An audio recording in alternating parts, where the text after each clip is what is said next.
Coming up, kids learning about how voting works. LaGuardia Airport visited by a furry friend. Rare birth at Edinburgh Zoo.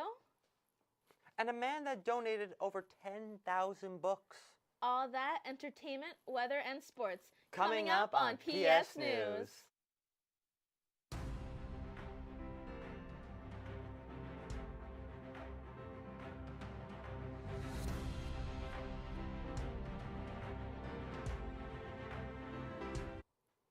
Good afternoon, Plattsburgh. I'm Alina Landetta. And I'm Nicholas Alcoby. Let's get into today's news. Kids may be too young to vote, but it's never too early for them to learn about their future civic duty. One group of preschoolers in Hampton, Maine, did just that. They were taught about the voting process in terms they could understand. Then, the lesson ended with them casting a vote for their favorite Teddy Graham cracker. They had 3 flavors to choose from: chocolate, honey, or chocolate chip. After sampling each one, they ranked their favorite flavor. Chocolate was the clear winner of the race, clinching 9 out of 14 votes. Honey was a distant second with 3 votes, and chocolate chip came in last with 2 votes. Travelers at New York's LaGuardia Airport got a furry 4-legged surprise on Monday morning. It was a raccoon who fell from the ceiling near a Spirit Airlines gate. A video of the critter clinging to a cable was shared on social media. An eyewitness says the raccoon fell and then ran around the area for a few minutes before crews were able to get it outside. Spirit Airlines issued a statement saying it is addressing the incident with a professional wildlife control company. There were no injuries reported. We are learning more about a rare birth at Scotland's Edinburgh Zoo. Say hello to Haggis, a pygmy hippo calf. She was born at the zoo last week. Pygmy hippos are native to West Africa and Liberia, but they are endangered. Only about 2,500 exist in the world today. Zoo officials say the first 30 days are critical for the hippo's development, and so the zoo will closely monitor Haggis over the coming weeks.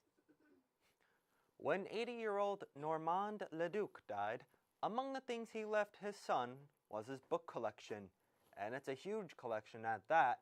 We're talking about 40,000 books. And now, Leduc's brother is trying to find all those books a new home. Sweeta Rossi has more. Mais les livres, il ne voulait pas les garder. Michel Leduc was enjoying retirement until his life became like a story out of a novel, or in this case, tens of thousands of novels. When I came here, I was in shock, he says. He didn't even know his brother, a former library technician, an avid reader, had 40,000 books, which he spent 60 years collecting. It's taking Leduc 3 years to organize everything. He's already donated 10,000 books, and the rest are here, inside this Rosemont apartment. Organizing all these books is the hardest thing he's ever done, he says. He's turned the apartment into a second-hand bookstore that's open for business 4 days a week, with the average price of a book here less than $10. Some days I get almost 100 clients, and every time a book is sold, Leduc says he smiles, knowing it's found a new home. A book is meant to be read, he says. He hopes some of the books his brother never got to finish will be enjoyed by someone else. And when they're all sold, Leduc plans to return to the previous chapter of his life, retirement. Tuesday Talks is a program Plattsburgh does that brings professional people in the field on campus to talk about their latest project. Our very own Professor Zito held last Tuesday's talk. Grant Hotchmuth, our very own sports anchor, went down to get an exclusive Let's Talk a look. Let's take a look. Kathleen Kent and how she used a camera to explore it. Professor Zito elaborated on her time spent at Kent Cabin. Yeah, well, light was just how I didn't have any light. I mean, I had a light kit, but I brought one, but I never pulled it out. I was able to kind of shoot in completely natural light. And I did, actually, that's not totally true. I did have a few very tiny little lights, but for the most part, it was just chasing light around in this very sort of natural sort of way. And I think it was just kind of what struck me the most was the rhythm of the day, or the days, and how having this change of no internet, no, I had cell phone use, but it was limited. And also I didn't want to use up the battery too much, and charging was an issue. And on cloudy days, there was definitely, the solar panels were still working, but you had to conserve, you couldn't just run all kinds of things and it'll be fine. The professor had this to say about Tuesday Talks. It's a monthly thing, and usually it's other professors or sometimes professionals. It's kind of a nice place, and it's really open. Like sometimes people have talked about their research, or they'll talk about a trip they made, or they talk about some project they're working on. I used it for partly as a stepping stone to keep the project on track of like, okay, I'm going to schedule this talk so I can kind of view this and see it openly and have a discussion to kind of keep the process moving. And it's usually pretty casual. It's not like this very serious talk. Reporting from the Alumni Conference Room, Grant Hockmuth, PS News. That's all we have for the news this week, but stay tuned for your weather, entertainment, and sports update. This Major, do you like true crime? If so, SUNY Plattsburgh's Criminal Justice Club is the place for you. The club regularly plans outings and events, like a recent trip to the Clinton County Correctional Facility, and also brings in guest speakers.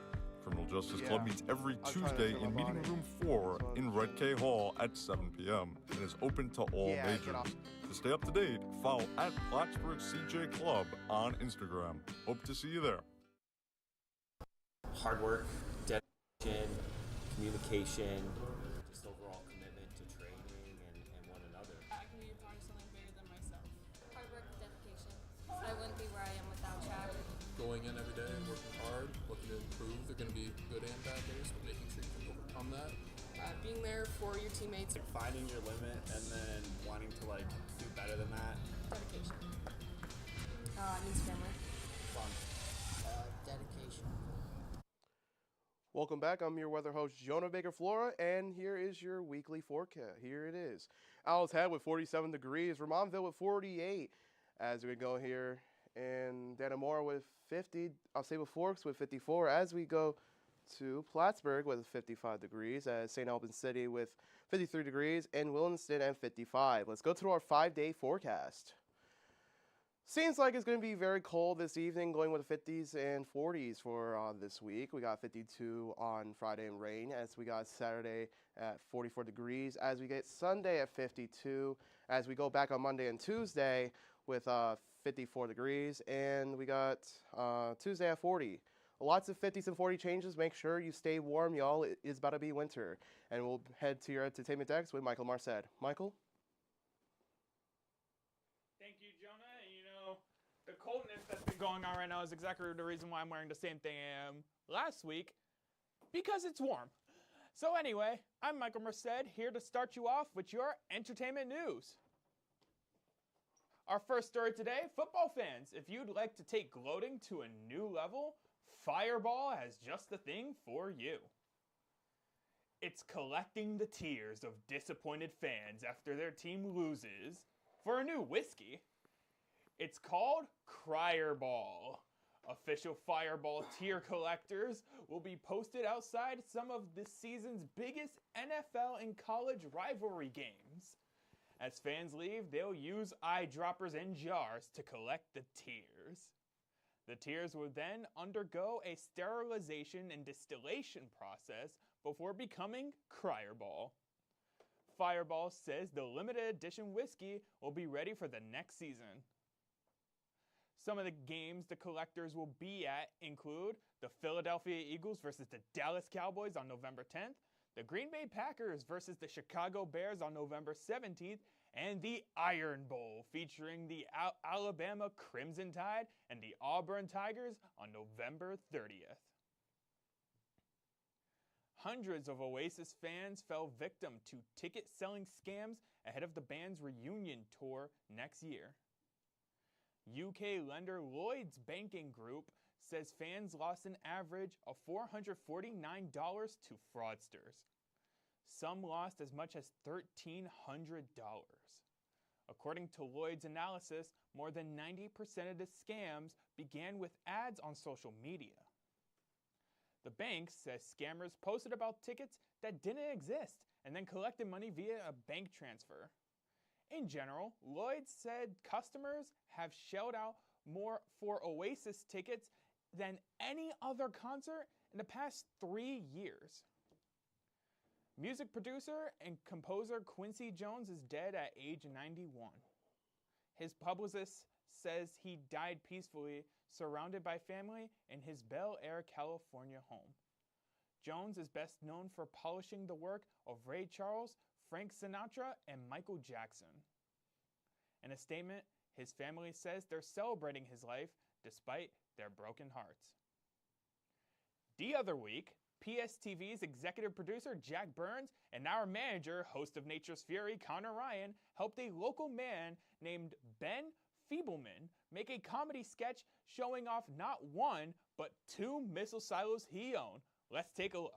Are you ready for the election? Well, if not, come on down to Deep Cole's Nuclear Missile Silo and Doomsday Bunker Emporium. We've got it all. We got ones for Democrats. We got ones for Republicans. Whatever fascistic or communist hellscape you're most terrified of, we can sell you safety. Safety is not a concern. Worried about those who don't belong? Democrats even get their own pool. The Republican comes here to have ice and water. But we all know that that's just a liberal conspiracy to keep bunker prices low. So no discounts. Here at Dean Cole's Nuclear Missile Silo and Doomsday Bunker Emporium, it doesn't matter which fascistic dystopia or communist hellscape you're most afraid of, we've got you covered. Oh! Call now.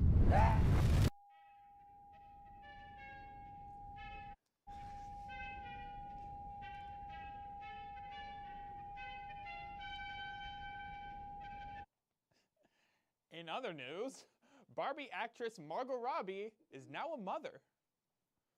People magazine reporting that Robbie and her husband, Tom Ackerley, welcomed a baby boy. Robbie, who is 34, first announced her pregnancy back in July. Details about their son's name and birth date have yet to be revealed.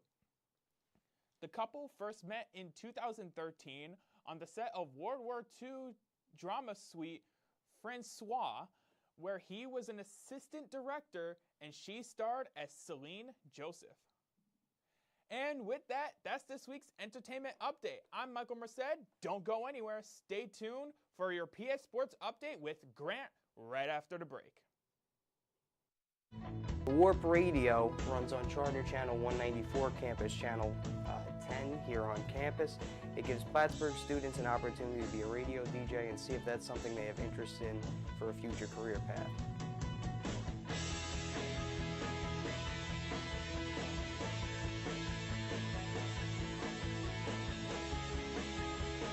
You're listening to WARP, Charter Channel 194, Campus Channel 10, Plattsburgh, New York. Hello Plattsburgh, my name is Grant Hockmuth, and I'm your sports anchor for today. Let's take a look on what's going on in the world of sports. The undefeated University of Oregon Ducks are the #1 football team in the country. They topped the College Football Playoffs Committee first edition of this season's rankings. Ohio State, with its 1 loss, came in at #2.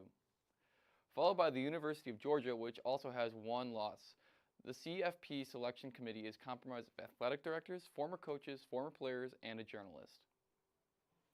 They pick and rank the 25 best teams in the game for 6 weeks before determining which schools will be in the new 12-team playoff. Retired football star Jason Kelce is apologizing for smashing a fan's phone over the weekend. The incident was caught on video and quickly went viral. It happened Saturday outside the Beaver Stadium where Penn State faced off against Ohio State. The fan confronted Kelce and used a homophobic slur, described Kelce's brother Travis, who is dating singer Taylor Swift. Jason Kelce took offense. He smashed the fan's phone on the ground and then called out the fan using the same homophobic slur. The former Philadelphia Eagles center turned broadcaster issued an apology before Monday night's football broadcast. Kelsey said he is not proud of his actions. He said in a heated moment he chose to greet the hate with hate. He said he normally tries to live by one golden rule of treating people with respect. He admits he fell short over this weekend. Penn State campus police are investigating the incident. It was party time in Los Angeles on Friday as the Dodgers fans went wild, jamming downtown to celebrate the team's 8th World Series win. They beat the New York Yankees on Wednesday to secure the title in one of the greatest comeback games in baseball history. CNN's Natasha Chen has more from the celebrations. And the other Dodgers World Series champion players are addressing the crowd right now at this home stadium party that all of these fans, close to 50,000 of them, have been waiting for. Now, some of them were prepared to possibly have to buy a ticket to Game 6, which would have been played here on the same night, but they didn't have to do that. They wrapped up this series in New York, and these fans are so just overjoyed. We met so many families with multiple generations of Dodgers fans telling me why they are so connected to this team. Here's one man who says he's been coming every Friday and Saturday for years. I've actually gone to the World Series. I was at the Houston one, Game 6-7, and I went to the last championship when we won it in Texas against the Rays. I was there for the final game, and I had tickets for tonight, but we're here instead. It's okay because it's a party. We're still celebrating.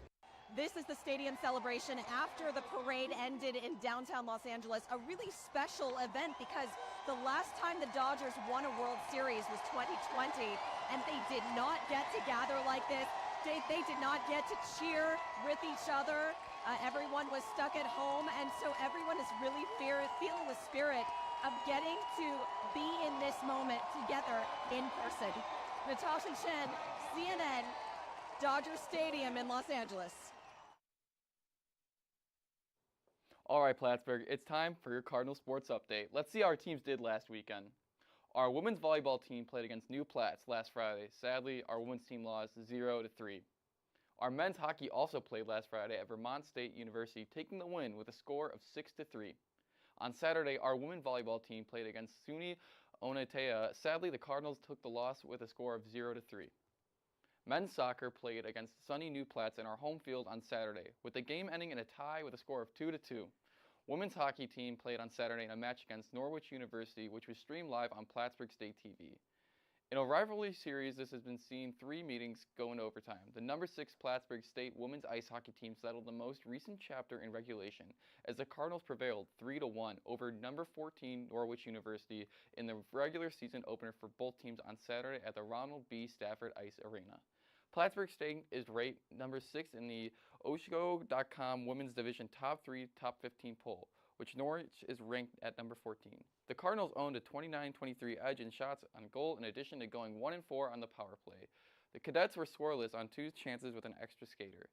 Plattsburgh State rises to 1-0 over the win and opens State University of New York Athletic Conference SUNYAC play with defending conference champion 10th-ranked SUNY Cortland on Friday, November 8th at 7 p.m. Norwich falls to 0-1 with the loss and the visits number 5 Elmer College next on Friday, November 8th at 6 p.m. This has been Grant Hockmuth with your PS Sports Update. Keep it real, Plattsburgh. Back to the desk.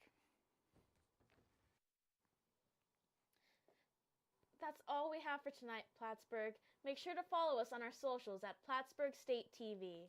Have a good night, Plattsburgh. Stay safe.